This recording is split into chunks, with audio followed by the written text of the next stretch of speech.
Hello everyone, magandang hapon po sa inyo lahat. So, andito na naman po tayo sa mini greenhouse ko. And umulan po ng snow nung makalawa. Then sunod na araw, kahapon, maghapon naman pong ulan at ambon. So, yung temperature biglang bumagsak. Kaya mga halaman ko, ayan po, nalanta po yung mga bayabas. Pero yung mga nasa labas lang po ng greenhouse. Yung mga andito po sa loob, wala naman pong problema. So today, rush ako kasi sobrang focus ko doon sa bago nating property. Hindi ko naasikaso yung mga halaman ko dito. So November na po, kalagitnaan. And kailangan ko na silang ipasok dito sa loob ng mini greenhouse. So today, kahit kauwi ko lang galing trabaho, ayusin natin ito loob ng mini greenhouse. Ipapasok na po natin lahat ng tropical fruit trees natin. Yung mga papaya ko doon sa labas, hindi ko pa nasisilip dahil lahat na naipasok ko, yun na, andito lang po sa may harapan ng bahay. So medyo concern ako yung sa mga papaya ko sa labas, baka nalanta sila kahapon sa sobrang lamig. So samahan nyo na ako.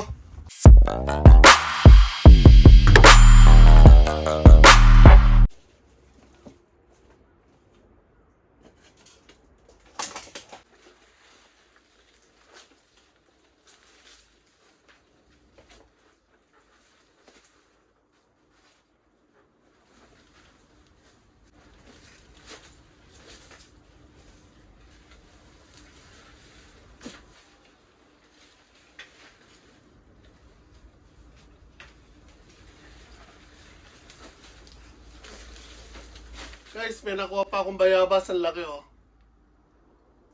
Ang bango, hinog na nga lang. So, right now, ang kailangan ko, again, ipasok yung mga tropical fruit trees ko at isalansa ko sa loob ng mini greenhouse. Ito lang po yun, maliit lang po. Ito, shop po yan, talian ko. So, kung makikita nyo po, sobrang na pong yabong ng mga bayabas natin. So, first thing na gagawin natin, kailangan kong i-trim ang mga bayabas. Ayoko man silang putulan. Kailangan nating linisin yan kasi marami tayong ipapasok. At halos lahat sila mga malalaki na.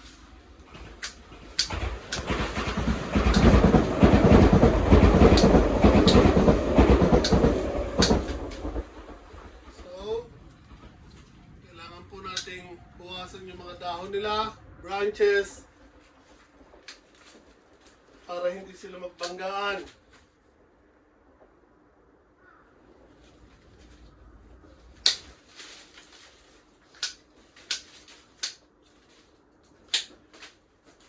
Yung mga sampalo ko, nalanta na rin.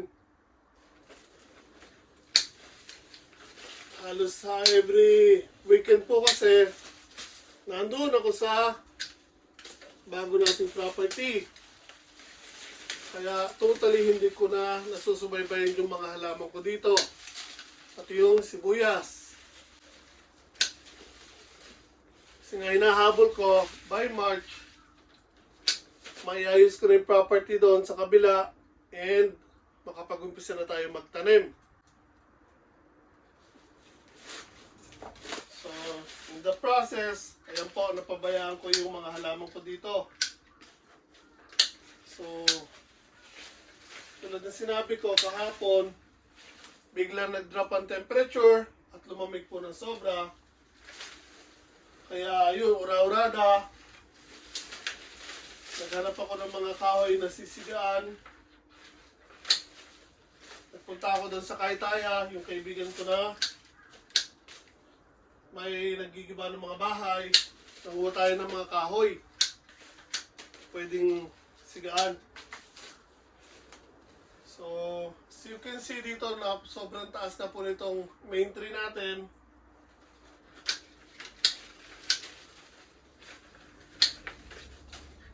So, trim lang po tayo.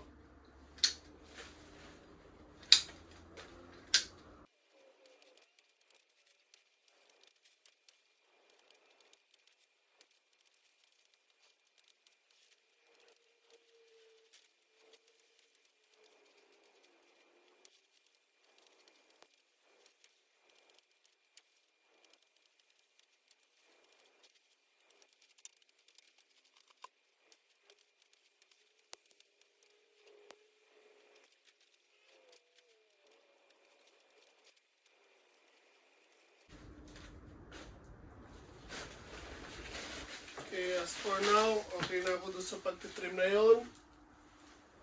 So now, i-arrange natin yung mga puno natin.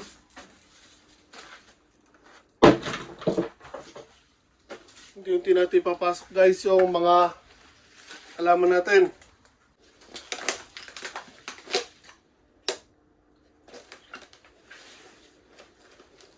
So ang ginagawa ko guys, kung sino yung matatag sa lamig, yun ang nilalagay ko doon sa may gilid na mas malapit sa garden. Kasi doon mas lumalamig po yung lugar, mas madali lumamig kaysa dito sa right side na katabi po yung talyer ko. So, itong suha natin, hindi ko sure kung kakayanin yung lamig, kaya medyo ilalagay ko sa loob.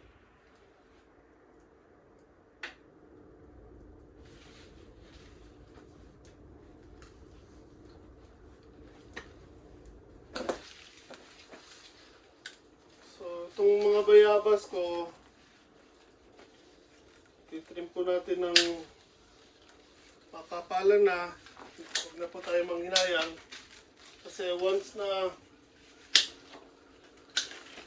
mag-summer na, sakit lang naman po yan. Mabilis sila magsibulan. At yung mga bulaklak nila, doon po lalabas sa mga bagong lalabas na mga branches. Kung hayaan po kasi natin masyado sila makakapal na ipapasok, so magbabanggaan po sila. Tapos yung liwanag, magtatakipan po sila o maglalaban-laban sila. So yung mga katabi nila nakakaawa naman kung malililiman masyado. Kaya titrim natin sila.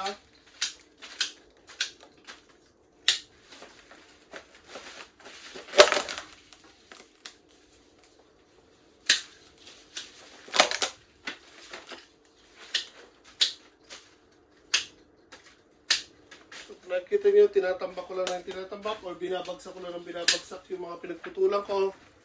Kasi malaking tulong din po yan. Nakakabawas din po sa lamig. Pag hinayaan natin marami nakatambak dyan. Tawag po dyan, mulching. So yun po isang technique na ginagamit po o ginagawa sa mga malalamig na lugar.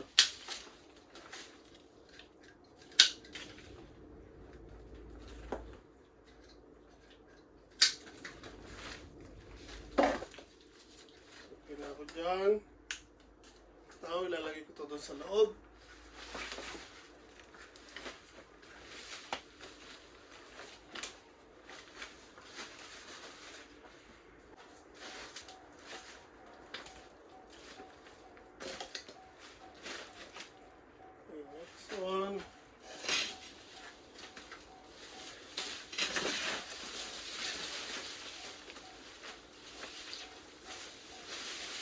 So, itong isang malaking to, ito po yung nasa harapan ng bahay.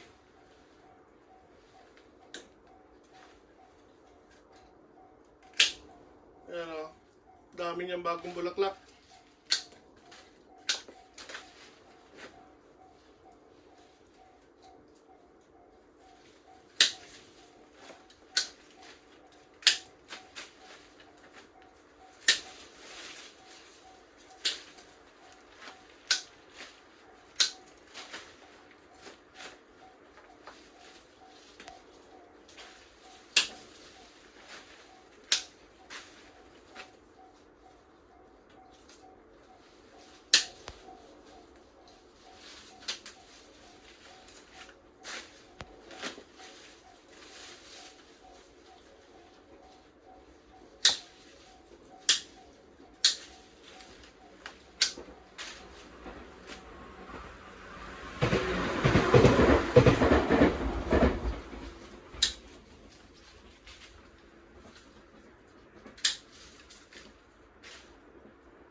So, itong bayabas naman na ito, itong isang to, ito po yung pinahiram natin sa Kaitaya, yung sa nagigiba ng bahay. So, kinuha ko na muna siya kasi magtataglamig na and wala siyang greenhouse. So, maaaring mamatay sa kanya to. Kaya kinuha ko muna. Kaya nga lang, ewan ko kung bakit, pero hindi siya masyadong nagyabong kumpara doon sa mga kasabayan niya na naiwan dito sa bahay. Ang lulusog, nagtaasan, at marami pong binunga. Mabilis na naglakihan yung bunga. Ito po, nagbunga din pero ang tagal bago lumaki. And hindi siya masyadong lumaki yung puno.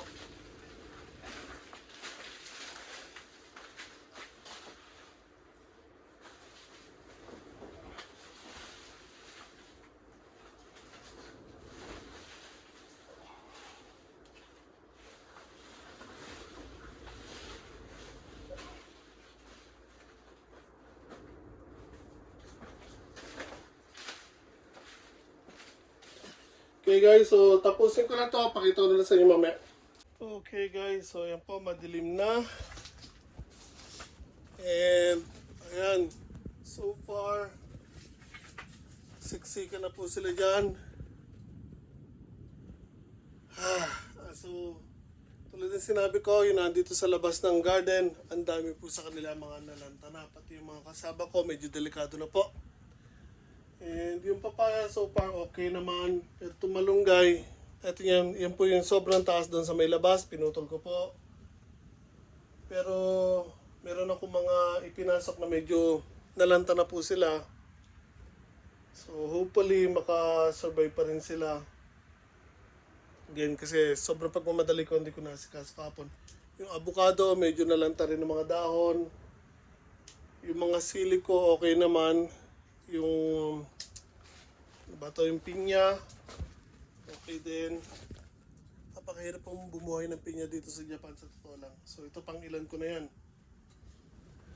Ay, so again marami pa akong hindi na ipapasok. So bukas na lang kasi kailangan ko muna magluto dito sa bahay.